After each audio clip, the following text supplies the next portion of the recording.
बोलो सही है कि गलत है? सीवर वाले महाराज ने तो तुम्हारे पास में 200-500 रुपये नहीं भेजे कि तुम चल कर हमारी कथा में आना। इसमें पैसा तुम्हारा खर्च हुआ। वहां से चलकर तुम यहाँ तक आए तो तुम्हारे शरीर में कष्ट भी हुआ, सिर पे बेग। और महाराज जी कह देते हैं कि किसी का मुंह झूठा कराओ तो बाजू में पानी की बोतल, उनकी पेटी या पानी के पाउच की बोरी या बिस्कुट का पूड़ा उनका पैकेट, आटा चावल कुछ भी तुम्हारे साथ में है, और साथ में फिर बच्चे, और उसको लेकर भगवान शंकर का नाम लेते लेते लेते लेते लेते लेते लेते लेते तुम ये नया रायपुर गनौत की कथा में जब पहुँचे हो, सामान नीचे रखा है, फिर जगह देख रहे हो कि कहीं मिल जाए, फिर जगह ढूंढी, बड़ी मुश्किल से कहीं थोड़ी बहुत जगह मिली, बैठे कथा का रसपान किया।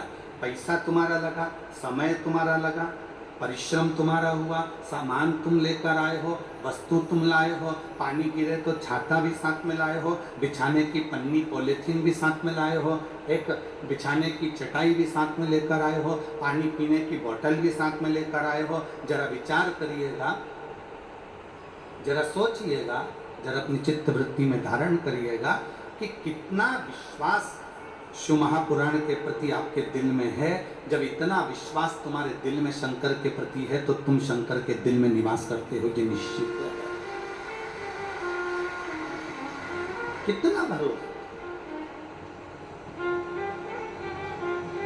और मैंने तेरे ही भरोसे बाबा, तेरे ही भरोसे हवा विच उड़ती जावांगी, बाबा डोर हंतो छड़ी मैं कटी जावांगी, भोले मैं तेरी शंभो मैं तेरी हवा विच उड़ती जावांगी, बाबा डोर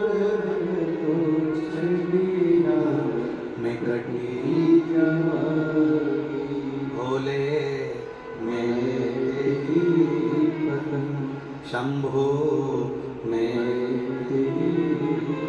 आपका विश्वास आपको शिव के करीब लेकर गया, आपका भरोसा आपको शंकर के नजदीक लेकर गया। जब आपका विश्वास आपको शिव के करीब ला सकता है, आपका भरोसा शंकर के करीब ला सकता है, तो यह निश्चित है कि आपके विश्वास के बल पर शंकर भी आपके करीब में आ सकता है। वो दूर नहीं रह सकता, वो तुम्हारे करीब में आ जाए, तुम्हारे नजदीक में।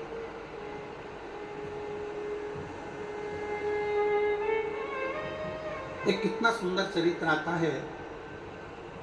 एक रेवा नाम का सुतार था, उसका नाम था रेवा। रेवा क्यों रखा उसका नाम? तो वो नर्मदा जी के घाट पर रहता था और माँ नर्मदा जी का नाम रेवा भी है। और सुतारी करता था। सुतारी में, सुतारी जानते हो ना आप लोग? सुतारी का काम क्या होता है? लकड़ी को सही करना, खटिया बनाना, पलंग बनाना, दरवाजे। अब तो ये सारा काम होने लगा कि बड़े बड़े बेड बनने लगे, पलंग बनने लगे अच्छे सुंदर सुंदर, और अलमारियां बनने लगी, फर्नीचर बनने लगा। ये पहले नहीं बनता था। पुरानी पुरानी माताएं अगर बैठी होंगी तो वो जानती होंगी पहले ये फर्नीचर वर्नीचर नहीं बनता था। खटिया बनती थी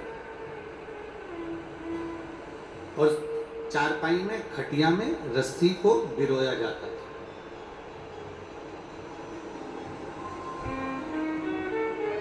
कुर्सी बनती थी, चारपाई बनती थी, दरवाजा बनता था, चौखट बनती थी, खिड़की बनती थी, खिड़की की चौखट बनती थी। ये सुतारी चला करती थी। अब रेवा सुतार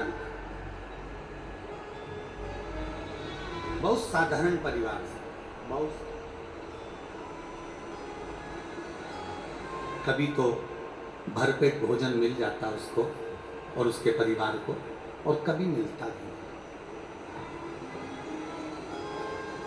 कभी भरपेट भोजन मिल रहा है रेवा सुतार को और कभी मिलता भी नहीं।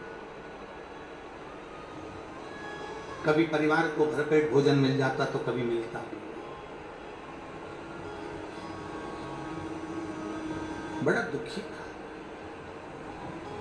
भोजन मिल जाता तो 2-3 दिन का लगातार भोजन मिल जाता, कहीं काम मिल जाता, कर आता थोड़ी सी। अब आजकल तो आप लोगों के स्मरण में है कि नहीं हमको नहीं मालूम, छत्तीसगढ़ वालों को, पर हमने जो देखा है, हमारे पूर्वजों के मुख से जो हमने सुना है, उसमें ऐसा था कि नाई कटिंग करने आता था तो उसको पैसा नहीं देना पड़ता था, थोड़ा अनाज दे दिया जाता था। और मुझे उम्मीद है छत्तीसगढ़ के भी जो छोटे गांव होंगे वहाँ पर अगर कोई खवास कटिंग करने आता हो, दाढ़ी बनाने आता हो, तो महीने का, 15 दिन का, साल भर का उसको अनाज दिया जाता है। उसको चावल या धान आदि जो भी आपके यहाँ होता हो वो देते।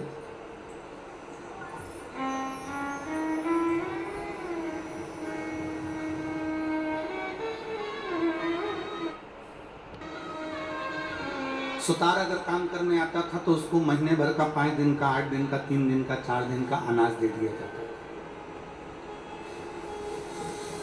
कुम्हार,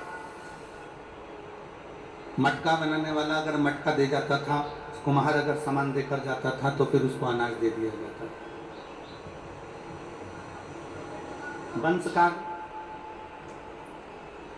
बंसकार जो सुपड़ा बनाने वाला होता है, डल्ला बनाने वाला होता है, डलिया बनाने वाला होता है, वो उसको भी अनाज दे दिया जाता है। अब रेवा सुतार को कभी 2 दिन का, कभी 3 दिन का, कभी 4 दिन का अनाज मिल जाता, बाकी के दिन उसके ऐसे ही चले जाते।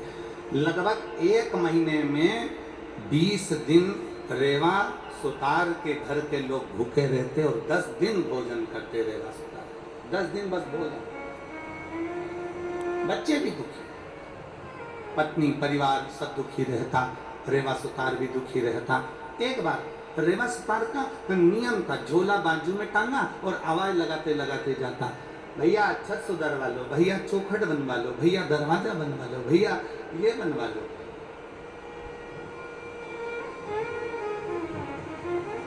आवाज लगाते लगाते लगाते लगाते जा रहा। श्रावण का महीना था।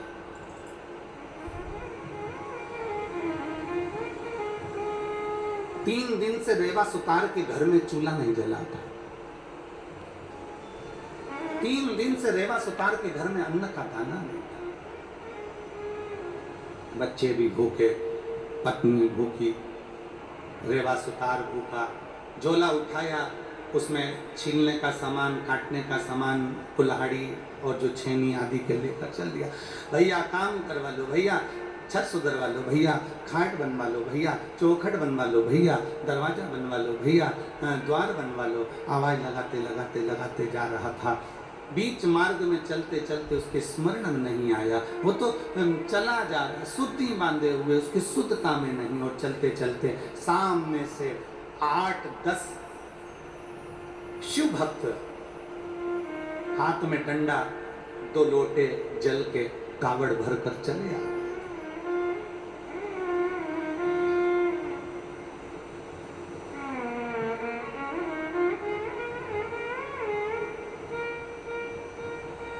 आज के ज़माने में लोग हंसते हैं, कई लोग कहते हैं कि ये कावड़ तो लोग हंसी करते हैं कि ये तो लोगों ने मन से बना ली है। महाराज जी, लोग कहते हैं कावड़ का, विधायक जी, कई लोग प्रश्न खड़ा करते हैं, जो सनातन धर्म से नहीं जुड़े हैं वो प्रश्न खड़ा करते हैं कि कावड़ मन से बनाई गई। शिव महापुराण की कथा कहती है, सावन के महीने की सबसे पहली कावड़ भगवान नारायण ने लक्ष्मी जी के साथ मिलकर भगवान विष्णु शंकर को चढ़ाई। जब भगवान शिव के गले में विषधर हो गए थे, भगवान शंकर ने जब विष का पान कर लिया था, नीलकंठधारी हो गए थे। नीलकंठ, कंठ की जलन समाप्त नहीं हो रही। पार्वती जी की आंखों से अश्रु लगातार बह रहे। लक्ष्मी जी ने भगवान नारायण से कहा कि शिव जी ने दुनिया के लोगों को अमृत देने के लिए खुद ने विष का पान कर लिया है, उनका कंठ जल रहा है। शंकर कहते हैं, लक्ष्मी जी कहती हैं कुछ करिए, नारायण का 2 लोटा जल उठाकर नारायण तुरंत दौड़कर शिव जी के पास पहुंचे।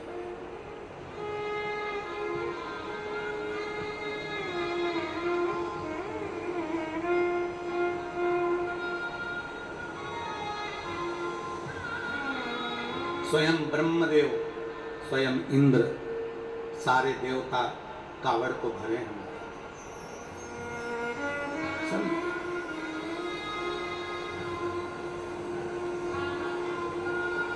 कहा,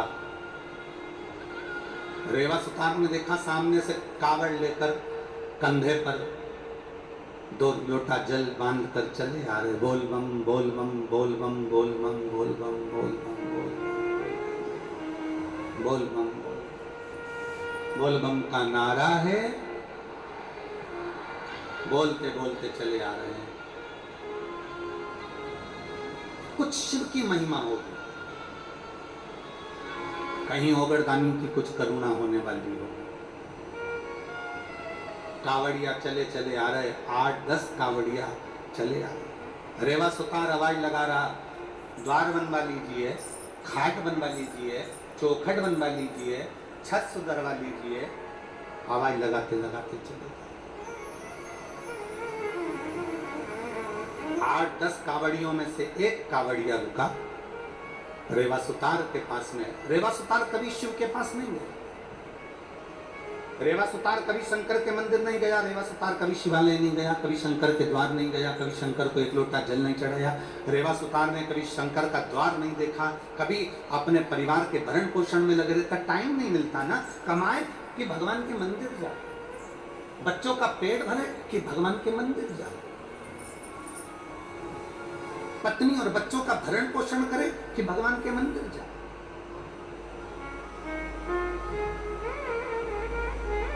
कभी मंदिर नहीं गए। इसीलिए तो शिव महापुराण की कथा कहती है, भगवान शंकर का चरित्र कहता है कि काम करते रहो और नाम जपते रहो। शिव महापुराण ने कभी ये नहीं कहा कि तुम मंदिर में जाकर बैठ जाओ, शिव महापुराण ने कभी ये नहीं कहा कि तुम तीर्थ में जाकर बैठ जाओ, शिव महापुराण ने कभी ये नहीं कहा कि तुम किसी पवित्र नदी के तट पर जाकर अपनी जिंदगी निकाल लो। शिव महापुराण की कथा कहती है, अगर तुम्हारे घर में बच्चे हैं, परिवार है, कुटुंब है, रिश्ते नाते सब कुछ तुम्हारे घर के अंदर विराजमान है, तो तुम उस परिवार के अंदर रहो, उनका भरण पोषण करते रहो और अपना काम करते करते भगवान का नाम लेते रहो। इसमें भी परमात्मा की प्राप्ति।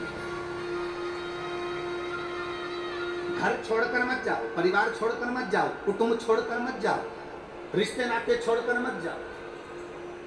घर में रहो और घर में रहकर भगवान की भक्ति को करो। परिवार का भरण पोषण भी करिए और परिवार को संभाल भी लीजिए और भगवान की भक्ति भी करिए। इसका सबसे सुंदर उदाहरण है घर में रहने वाली एक स्त्री। इसका सबसे सुंदर उदाहरण है घर में रहने वाली एक नारी। पुरुष से ज्यादा स्त्री व्यस्त रहती है, पुरुष से ज्यादा स्त्री व्यस्त रहती है। सुबह से उठती है, पति की तो आंख नहीं खुलती, उससे पहले उठकर रसोई घर में चली जाती है। रसोई घर में बच्चों का टिफिन बनाना, ये करना, वो करना, झाड़ू लगाना, पोछा लगाना, सफाई करना, करते करते करते करते सुबह 8-9 बजे बच्चों को स्कूल भेजकर फिर काम में लग जाती है। स्नान आदि कर, बर्तन आदि मांज और कपड़े वगैरह धोकर वो डालकर फिर भोजन का लगा लगा लेती है। भोजन बनाते बनाते उसको 12:30-1 बज जाती है। सबको भोजन करा देती है, फिर बाद में भोजन करती है। बर्तन जो बचते हैं उसको मांजने बैठ जाती है। करते करते 2 बज जाती है। थोड़ा सा समय मिला ना मिला, लेटी, आराम करा ना करा, कोई काम में लग गई, कुछ बीन में चुनने में लग गई, कोई त्यौहार आ गया तो कुछ बनाने में लग गई। करते करते शाम हो गई, शाम को फिर भोजन की तैयारी। भगवान का भजन, मंदिर में जो भगवान बैठे हैं उनको 2 फूल चढ़ा देगी, बेलपत्र चढ़ा देगी, अगरबत्ती लगा देगी, दिया लगा देगी और पूजन करके फिर अपने काम में लग जाती है।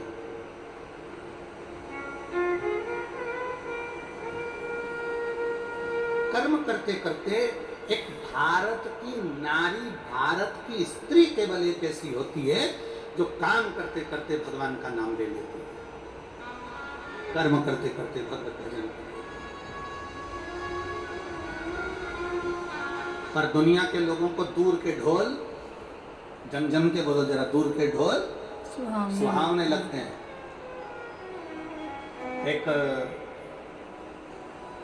एक महाराज जी घूमने के लिए विदेश गए, और विदेश गए तो उन्होंने क्या देखा कि विदेश में एक महिला का पति मर गया, और महिला का पति मर गया और उसको जमीन के अंदर गाड़ दिया गया, उस पे उसकी कब्र बना दी गई, और बनाने के बाद महिला उस पति की कब्र पर पंखा कर रही थी बैठकर, पति की कब्र पर, कब्र पर। जब पति की कब्र पर महिला पंखा कर रही तो संत को लगा कि बताओ, हमारे भारत की नारी तो पति के साथ सती हो जाती है, इतनी प्रबल नारी होती है, पर हमारी भारत की नारी से भी बड़ी प्रबल नारी तो ये विदेश की नारी है, जो पति मर गया तो पत्नी पति की कब्र पर पंखा कर रही है, ये तो हमारे भारत की नारी से भी बड़ी नारी है। तब संत उस नारी के पास गए और उस नारी के हाथ जोड़कर कहते हैं, मैं तुम्हें प्रणाम करता हूँ, हमारे भारत की नारी तो पति के साथ सती हो जाती है, पर तू तो उससे भी बड़ी है कि पति मर गया, मरने के बाद तू उसकी कब्र पर पंखा कर रही है। इतने में वो विदेश की नारी बोली, महाराज बात ऐसी है कि हमारे यहाँ का नियम है, जब तक पति की कब्र सूखती नहीं है तब तक हम दूसरी शादी नहीं कर सकते हैं। इसलिए वो पति की कब्र को पंखा दे देकर सुखा रही है, पंखा कर कर कर सुखा रही है। अर्थात शास्त्र कहता है कि भारत सभ्यता की दैनी है, भारत संस्कृति की दैनी है, भारत संस्कारों की दैनी है, भारत निर्मलता की दैनी है, भारत दुनिया के लोगों को प्रेरणा की देनी है। जानकी तो भारत का गौरव है। स्त्री को सीता बनना चाहिए कि नहीं बनना चाहिए? हमने कहा मां जानकी, मां सीता तो भारत का गौरव है। स्त्री को सीता अपने पति राम के लिए बनना चाहिए, और बाकी की दुनिया वालों के लिए तो स्त्री को चंडी और काली बनना चाहिए। स्त्री को सीता केवल अपने पति राम के लिए बनना चाहिए, बाकी की जितने भी हैं सबके लिए स्त्री को तो चंडी और काली बनना चाहिए। हटाते से रावण क्या देखता है, वह पार्वती नहीं, वह तो आज काल रात्रि में दुर्गा भवानी, दुर्गा चामुंडा बैठी रहा है। आज नारी को रोना नहीं पड़ता, अपने हक के लिए लड़ना पड़ता है। रोने का समय गया। कई माताएं कहती है उसने हमको गाली दे दी, उसने हमें अपशब्द कर दिया, उसने घूर कर देख लिया, उसने ये कह दिया। गलती तुम्हारी, तुम्हें उस जगह पर अपने पति के लिए सीता बनो, पर दूसरे के लिए तो तुम चंडी भवानी दुर्गा बनी है। इसकी सामर्थ्यता क्या है?